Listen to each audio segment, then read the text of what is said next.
Welcome, everyone, to my third 2013 NFL mock draft. And this one is actually a two-round draft. I keep saying things that are my intentions, and then I end up going back on them. You'd almost think I was a politician, the amount of flip-flopping I keep doing on this.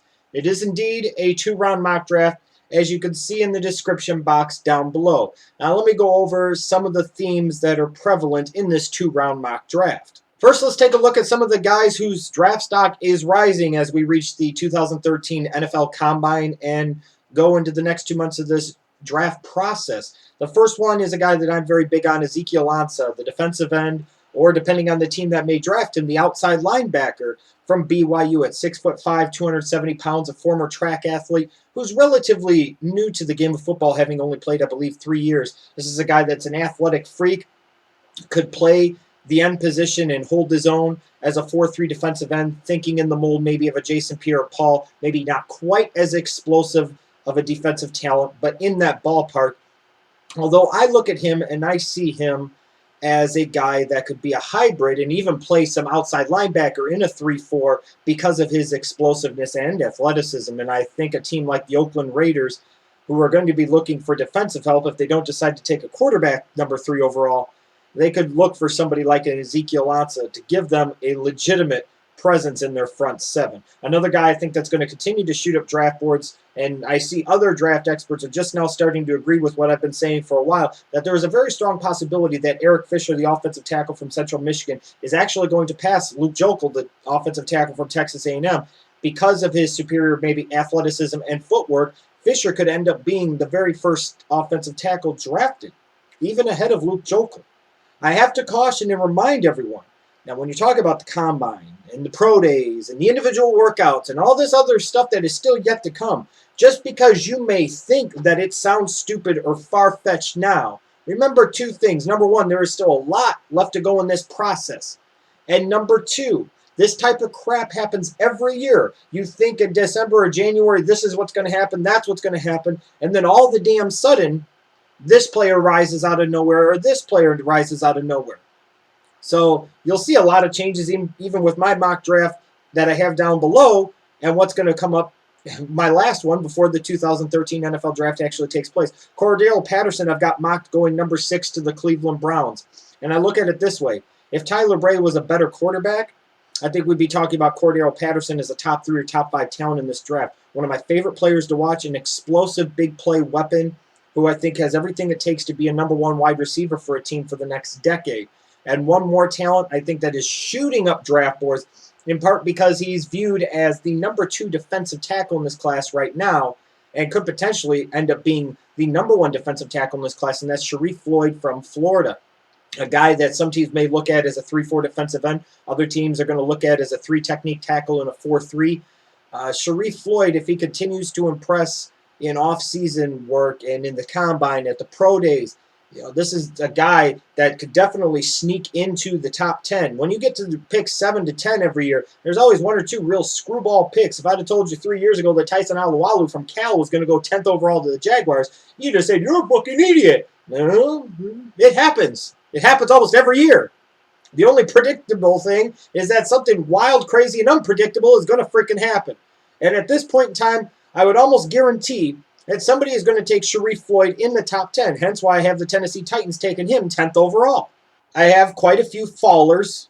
For everybody that rises, somebody correspondingly has to fall as well. And I think one guy that could potentially fall a little bit, there's actually a couple of them that are 3-4 outside linebackers. This is a class that is very deep in perimeter edge pass rushers, especially 3-4 outside linebackers. And as a result, I think guys like Damontre and Barkevious Mingo, guys that are on the smaller side compared to some of the other guys at the position, could potentially drop here. And granted, unless they just incredibly explode and perform extraordinarily well in their off-season workouts, these are guys with the glut of talent at the position, and maybe with some bigger guys at the position who may work out better. Guys like this, guys like Damontre from Texas A&M, guys like Barkevious Mingo from LSU could potentially see their draft stock drop quite a bit. I'm not saying out of the first round for Damontre, but I do think that could potentially be the case for Barkevious Mingo. I think Keenan Allen, wide receiver from Cal, is another guy. I've talked about him, I think, before. Talked about his stock maybe dropping a little bit. I still think he'll get taken in the first round, but I have him going all the way down to New England at pick 29, in part because I don't know if he has the explosiveness to really be a number 1 wide receiver. And our team's going to be really that willing with a top 15 or top 20 pick to spend that selection on a wide receiver that doesn't have number 1 wideout upside. You got to think about that. And another one I think that could potentially drop may be Jonathan Hankins, the defensive tackle from Ohio State. He's a guy at 6'3", 6'4", 200 or 315 pounds, 320 pounds, excuse me. He's a guy that you would want maybe in an ideal world to be a great 3 technique in a cover 2 scheme. But the problem is he's maybe a little big for that, and he's not quite athletic enough for that. Is he good enough to be an end in a 3-4? If he bulked up 20 pounds, would he be maybe a really good nose tackle? To me, I look at Jonathan Hankins, and I see him as a defensive tackle that's like the epitome of a tweener, where you'd have real trouble with some teams anyways trying to identify exactly where they would slot him on their defensive line. And when you get guys like that, you see it every year. You'll see talented players that for one reason or another drop to the second round, and you're like, oh, why the fuck did that happen? How the hell did that happen?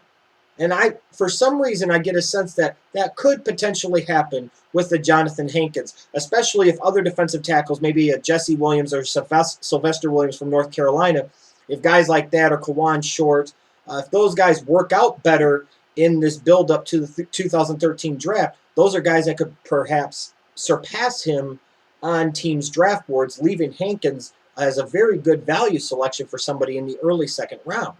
Now, when you look at my mock draft in the description box down below, something that may stand out to you is there are 3 teams that have 3 picks between the first 2 rounds. That's the St. Louis Rams, who may have the best draft position of all at this point with picks at 16 and 22 in the first round and 46 in the second round.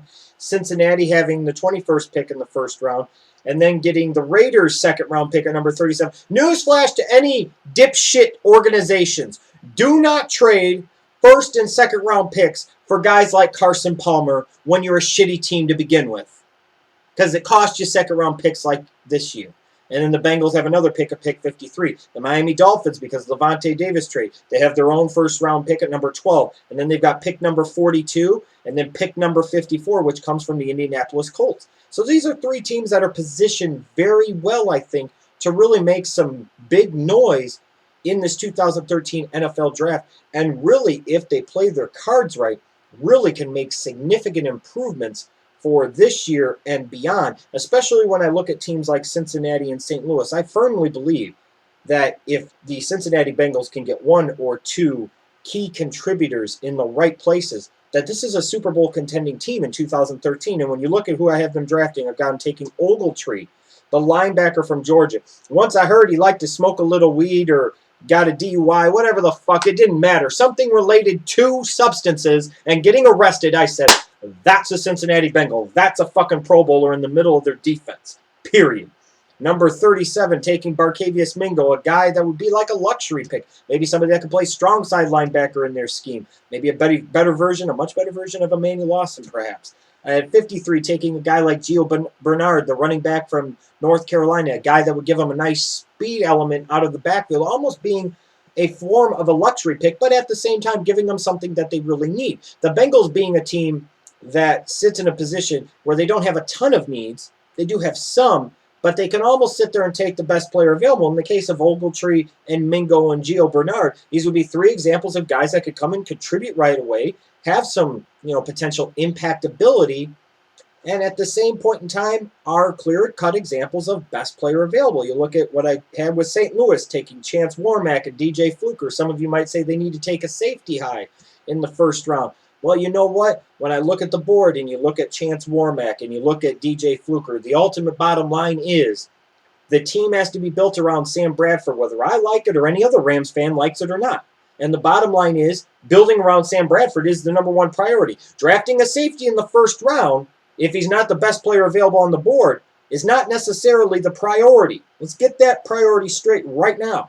You have to keep Sam Bradford upright. You have to protect him. You also have to open up better holes in the running game, and potentially taking chance Warmack and DJ Fluker would do that for you. And then getting a guy like a tight end who I think is going to climb up draft charts and might find himself getting taken in the second round, like Gavin Escobar from San Diego State. You're talking about, again, a position that is viewed as a good way to protect a quarterback, a tight end. That could be a good safety valve as a wide receiver. And the Miami Dolphins, this is a team that I think is going to address their wide receiver need at least somewhat in free agency. I still think they have needs on their offensive line and at tight end on the offensive side of the ball. And then on the defensive side of the ball, I think they could use a little more help on their front four and in particular in their secondary. And when you look at the draft that I've laid out for them, taking guys like Kenny Vaccaro and Zach Ertz, that takes care of two bigger needs and there would be big upgrades. And then you get a guy like Kyle Long in the second round. I'm not necessarily a huge fan of the guy, but I think his stock is going to continue to go up when you look at his pedigree, who his brother is, Chris Long, who his dad is, Howie Long. And the fact that teams are going to look at him as being 6'5", 6'6", 315 pounds, and they're going to see left tackle potential out of this guy. To be able to get a guy with that type of maybe potential at the end of the second round would be a huge boon for the Miami Dolphins. Because ultimately, just like I said with Sam Bradford and the St. Louis Rams, the number one priority ultimately for the Miami Dolphins is to surround Ryan Tannehill with the most options, the best protection, all of that. Now, Vaccaro may be an example in the first round, yes, of taking the best player available, and that's one thing. But other than that, you have to try the best you can to set your young quarterback up to succeed by giving him as many chances to succeed as you possibly can. But three teams right here, when you look at this mock draft, St. Louis, Cincinnati, Miami, three teams that, because of different things they've done, they have set themselves up really well in a position of power in these first two rounds. They could end up, even bouncing back and picking up more picks in the middle rounds. Or one of them wants to get cute and get aggressive and make a big move up the board. They have the ability to do that. Three teams that, if they do it right, you need to pay attention to in 2013.